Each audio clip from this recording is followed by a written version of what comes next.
Dans cette vidéo, on va regarder un petit peu les allures générales de différentes courbes de titrage afin de pouvoir repérer quelle courbe de titrage correspond à quel type de titrage. La première courbe que vous rencontrez en général, c'est une courbe assez simple qui ressemble à ça, avec le volume à l'équivalence qui se retrouve ici et le pH à l'équivalence qui vaut très exactement 7. Cette courbe-là, c'est la courbe de titrage d'un acide fort par une base forte. Comment est-ce que je peux la reconnaître ? C'est une courbe qui démarre avec un pH faible. Donc au début ici, je suis en pH acide. Ça veut dire que je suis en train de titrer un acide. Au début, il n'y a qu'un acide dans l'Erlenmeyer. Et à la fin, je me retrouve avec un pH basique parce que j'ai dépassé l'équivalence, j'ai rajouté plus de titrants, donc plus de base. On sait que ce sont deux composés qui sont forts parce que la courbe commence en étant très très plate, donc le pH ne monte presque pas jusqu'à l'équivalence, et puis il y a un énorme saut de pH au moment de l'équivalence, et à la fin, c'est de nouveau presque pas de variation de pH. Lors d'un titrage d'acide fort par base forte, c'est aussi le seul titrage où le pH à l'équivalence vaut exactement et toujours 7. Si je fais le titrage inverse, que je veux titrer une base forte par un acide fort, je vais me retrouver avec une courbe similaire mais symétrique, elle va être dans l'autre sens. Je vais commencer tout en haut, je vais avoir une grosse chute de pH et puis je vais stagner tout en bas. Le volume équivalent se retrouve ici, et le pH à l'équivalence est toujours très exactement de 7. Ensuite, je peux avoir des courbes un petit peu différentes lorsque j'ai des composés faibles qui sont en solution.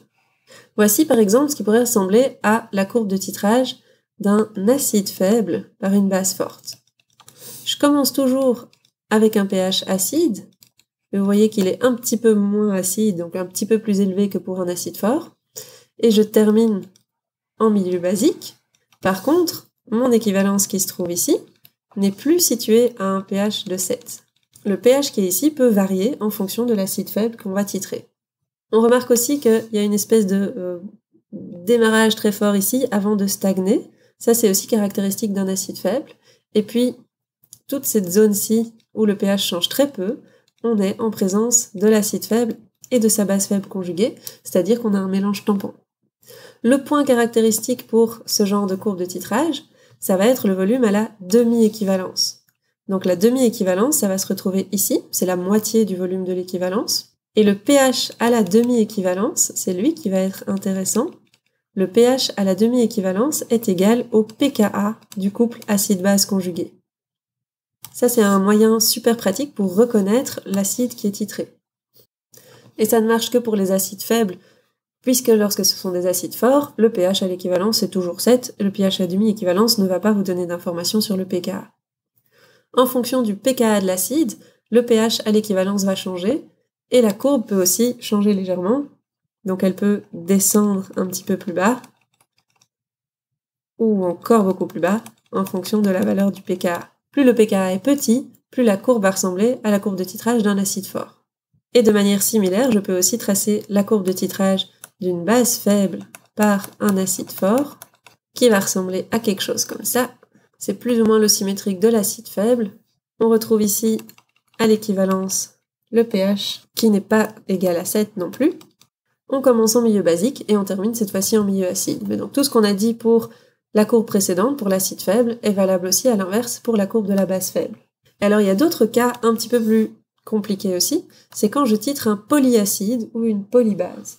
Par exemple, quand on va titrer quelque chose comme H3PO4, il y a 3 protons qui peuvent être échangés, je vais avoir 3 équivalences sur la courbe de titrage.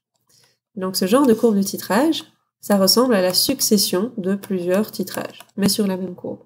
Si on titre H3PO4 par une base forte, je vais commencer en milieu acide, je vais avoir une première équivalence, puis une deuxième équivalence, et puis une troisième équivalence. Alors ici, elles sont très fort marquées sur ma courbe, c'est pas toujours le cas pour les polyacides.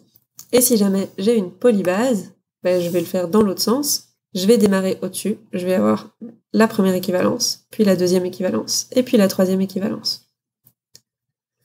Si jamais j'ai pas 3 protons à échanger mais que 2, j'aurai que 2 équivalences dans la même courbe. À partir de l'allure de la courbe de titrage, vous devriez être capable de déterminer si ce qu'on titre c'est un acide ou une base, s'il est fort ou faible, et si c'est un polyacide ou une polybase.